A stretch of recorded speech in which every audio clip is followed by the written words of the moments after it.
दौंडच्या यवतमध्ये आक्षेपार्ह पोस्टमुळे दोन गटांमध्ये मोठा तणाव, दुचाकीही पेटवल्या। पोलिसांकडून जमावाला पांगवण्यासाठी सौम्य लाठीचार्ज। सध्या तणावपूर्ण शांतता। यवतमध्ये जाऊन अजित पवारांनी घेतला आढावा।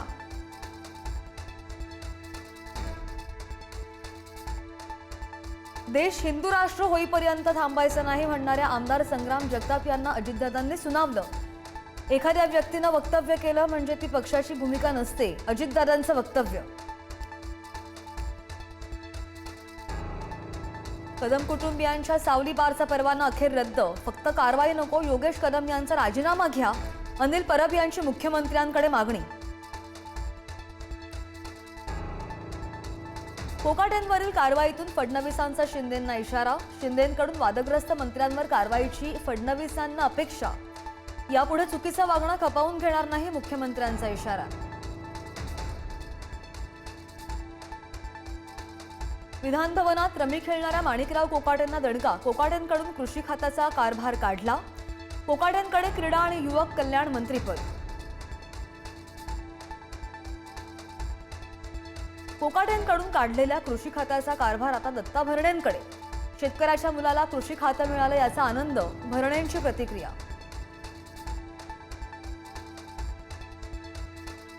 पुणे दौऱ्यावेळी अजित पवारांची कार्यकर्त्यांना तंबी।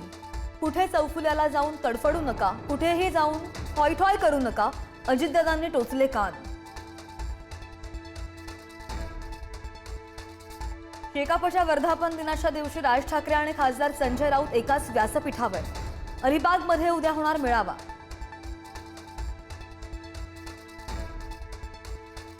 शिंदेच्या शिवसेनेचे माजी नगरसेवक कमलेश राय यांना अटक। बिल्डरकडून 50 लाखांची खंडणी मागितल्या प्रकरणी अटक।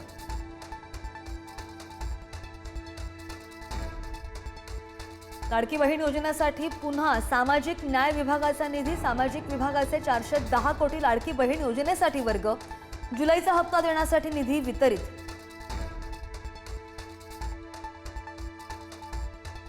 पवनचक्की कंपनी विरोधातील शेतकऱ्यांचे आंदोलन पेटलं। धाराशिव जिल्हा नियोजित इमारतीवर चढून उडी मारण्याचा शेतकऱ्यांचा प्रयत्न। कोल्हापूरमध्ये 18 ऑगस्ट पासून मुंबई हायकोर्टाचे सर्किट बेंच सुरू होणार। दैनिक पुढारीच्या पाठपुराव्याला अखेर मोठं यश। कोल्हापूरमध्ये हायकोर्ट बेंचची मागणी अखेर पूर्ण।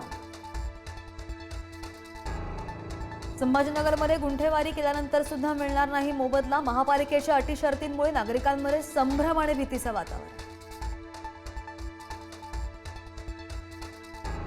कोल्हापूरच्या नांदणीमधील महादेवी हत्तीणी प्रकरणी तोडगा काढण्याचे प्रयत्न। हत्तीणीला वनतारामधून परत आणण्यासाठी कायदेशीर प्रक्रिया करू, आबिटकरांची माहिती। तर कोर्टाच्या सूचना आल्या तर हत्तीण परत करू, वनतारा सीईओ सकारात्मक।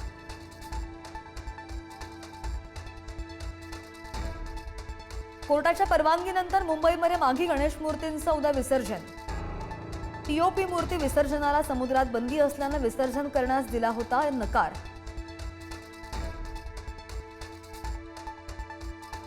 बारामती इंदापूर रस्त्यावर एकावर कोयत्यानं वार। बारामती तालुक्यामधील काटेवाडीमधील घटना। हल्लेखोराने स्वतःवर देखील करून घेतले कोयत्याने वार।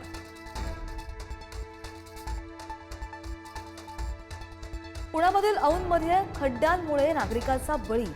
खड्ड्यामुळे गाडी घसरल्यामुळे ज्येष्ठ नागरिकाचा तोल गेला। मागून आलेल्या कारने चिरडलं। झोपडीत राहणाऱ्या आदिवासी महिलेला 83,000चं लाईटचं बिल। धुळे जिल्ह्यात महावितरणचा गलथान कारभार। झोपडीमध्ये एक फॅन आणि एक लाईट, तरी सुद्धा 83,000चं बिल। हिंगोलीमध्ये वाळू माफियाचा महसूल पथकावर हल्ला। वाळूचे टिप्पर पकडल्याच्या कारवाईमुळे दगडाने मारहाण। अमरावतीमध्ये सुद्धा वाळू माफियांचा तहसीलदारांच्या अंगावर ट्रक घालण्याचा प्रयत्न। कोल्हापूरच्या ज्योतिबा डोंगरावर श्रावण षष्ठी यात्रेमध्ये व्यापाऱ्यांकडून 400 किलो बनावट बर्फी जप्त। अन्न आणि औषध प्रशासनाची कारवाई।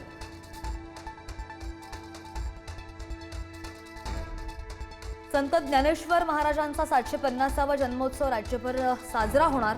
15 ऑगस्टला गावोगावी मिरवणुका काढून आनंदोत्सव साजरा करण्याचं राज्य सरकारचं परिपत्रक।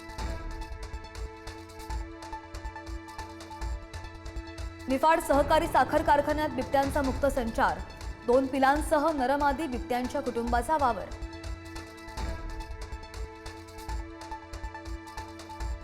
आजपासून समुद्रात मासेमारीला सुरुवात. 2 महिन्यांनी बोटी पुन्हा समुद्रात.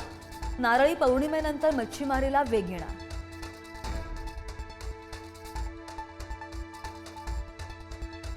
एकाहत्तराव्या राष्ट्रीय चित्रपट पुरस्कारांची घोषणा. सुजय डहाके दिग्दर्शित श्यामची आई, आशिष फेंडे दिग्दर्शक आत्मपंपलेट आणि नाळ 2 चित्रपटांना राष्ट्रीय पुरस्कार, तर जवानसाठी शाहरुखला पुरस्कार.